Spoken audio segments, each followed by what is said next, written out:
Hey everybody, I'm Chad Wesley Smith here for Juggernaut Training Systems and Juggernaut AI, and I'm joined by Miss Marisa Inda, and we're going to be talking to you today about some tips for the RDL, Romanian deadlifts, which I've heard got their name kind of as a joke from a Romanian weightlifter in like the 80s, and he was trying to sort of trick the Americans and be like, oh, this is the key to our success, this style of deadlift, not a bunch of D-bowl.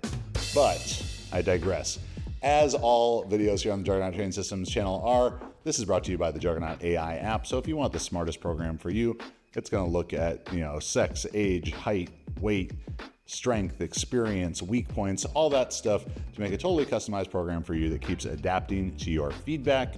So if you don't believe me, go check out the 5,000 plus reviews with a 4.9 star average and get a 2-week free trial of the Juggernaut AI app at juggernautai.app or the link down in the description. So the mystical RDL. First off, what's the difference between an RDL and a stiff leg deadlift? I don't know. But if I had to say, I would say that an RDL, I call it, then RDL starts from the top, a straight leg deadlift, and SLDL starts from the bottom. So an RDL, you're typically going to take off of blocks or out of the rack and move from the top down, where a stiff leg deadlift, you're going to move from the bottom up. So we're talking RDL, and we're talking about it for the purposes of building strength, possibly in the context of powerlifting, but we'll just call it strength training as the primary goal, more so than hypertrophy. This is a great exercise to use in a hypertrophy block for powerlifting. There are going to be a couple considerations that you want to make when using it, with the overarching goal of strength rather than hypertrophy. So as Marisa sets up to do this RDL, she's going to pull the bar off of blocks using straps, Versa grips, whatever is your preference. For the RDL, great option. Don't let your grip be the limiting factor in this exercise, so don't worry about using the straps with it. You want to have what I would call soft knees. So it's not a true bend in the knees, it's just an unlocking of the knee. So we're gonna have that soft knee, and the amount of bend that Marisa has in her knee right now from these soft knees is basically the most that her knees are gonna bend throughout the entire movement, because this is a hip hinge. So she's pushing her butt back and lowering the bar as close to her legs as she can. You don't want the bar to drag down your legs. I typically tell people it's like you want the knurling to shave the hair off of your legs. So it's close, but it's not scraping the skin. So she's pushing her butt back, she's loading and stretching the hamstrings. You can see what she's not doing, and this is an important distinction between hypertrophy and strength, is that Marisa's full foot is on the ground the whole time. She's not tipped back on her heels or pulling her toes off of the ground.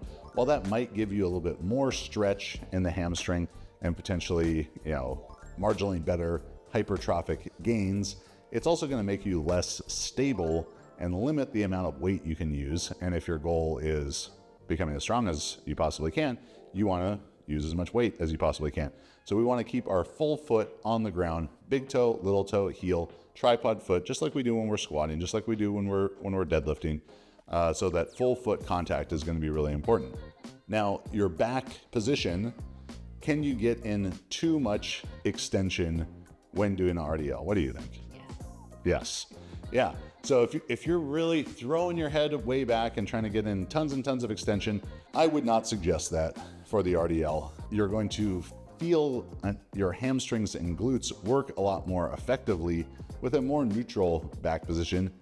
Even it's not out of the question that there could be times where it's appropriate for you to do an RDL with a rounded back position, kind of tucking your hip underneath you in a pelvic anterior posterior rotate. I can never decide because this is referencing the top of the pelvis or the bottom of which way it's rotating.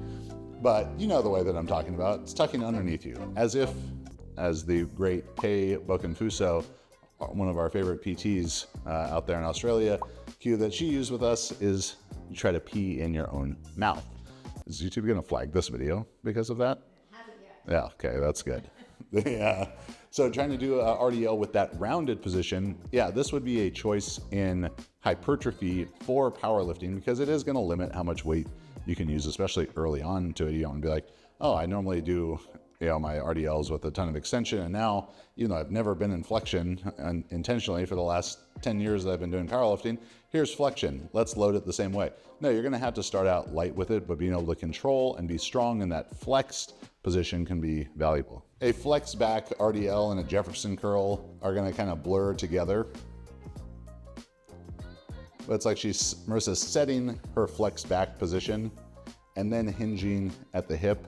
It's not so much in a Jefferson curl where she's trying to continually round her back more and more, but that's a way that you can approach this exercise from a rehab, prehab standpoint, from a hypertrophy block, and you'll be shocked when doing that how much you feel it in your hamstrings, even with a light weight.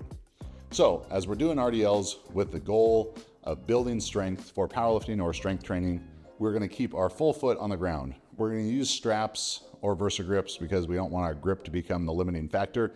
If your RDL was your primary deadlifting exercise for that day, maybe you squatted and they're going to do RDL as sort of a secondary deadlift movement, and you don't want to use straps, sure, that's fine. If you got a bad grip, yeah, if you know that your grip is limiting your regular deadlift, I probably wouldn't bother to wear straps for the RDL. But if you've already deadlifted that day and you're using RDL after that, go ahead and wear straps. Don't beat your hands up that much more.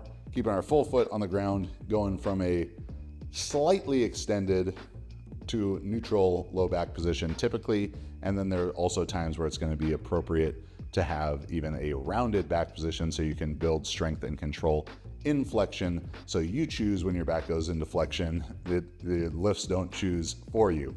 The stance width, I'd go same. If you're wondering what is that stance, the foot position that you would do a vertical jump from is a great place to start. If you wanted to make a change to your RDL stance from your regular deadlift stance and you feel your hamstrings a little bit more with a slightly closer stance, go ahead and do that, but I wouldn't get too drastic with the adjustments there. What about sumo RDLs? You ever done those? I have done this. Sumo RDLs can be a great option too. And if you're struggling to hold good posture in the sumo RDL or are limited in mobility for sumo deadlifts, doing RDLs where you start from the top down and are having to hold those good positions and kind of go with a little bit slower eccentric tempo, that can be useful as well. People always ask like when to stop. So if you just don't have the flexibility or mobility to go down too far, you kind of just need to stop right before your positioning and starts to change. Before you lose your positioning. If you're doing it intentionally with a round back, that's a bit of a different story.